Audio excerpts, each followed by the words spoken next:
How you doing? Congratulations on your win. Yeah, thank you. Quick question before you go in. Sure. What do you think your party did wrong last week?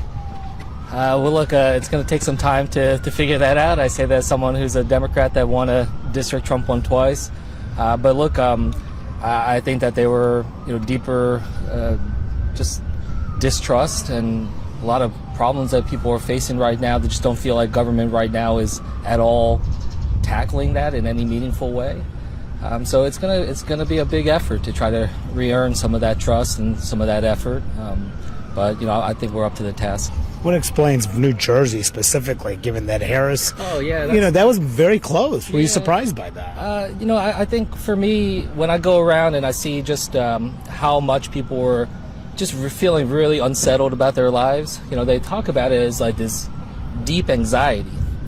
People would talk about it saying like it feels hard to breathe sometimes. They were feeling so anxious about the high cost of living. The fact that things are so expensive in New Jersey, just I'm not going to say that I know for certain that was on people's minds, but I know that was a big part of it. Just feeling like government right now is not tackling things in any meaningful way, in terms of their day-to-day living. And Democrats were not responding to those concerns. For President Trump's cabinet that we're starting to see. How are you feeling about that? Yeah, I gotta think through that a little bit more. Now that I got a job where I can actually vote on some of this, I want to make sure I'm doing my due diligence. So, I don't want to comment just yet.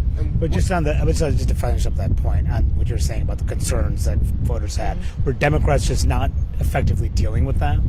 Well, I think politics is not effectively dealing with that, and certainly being the party in the White House, people questioning whether or not their lives are being meaningfully improved right now. I think that's part of it, but there is something deeper, not just about this particular last 4 years, but just writ large in terms of how the Democratic Party is engaging, and I think that's something that we need to sort out.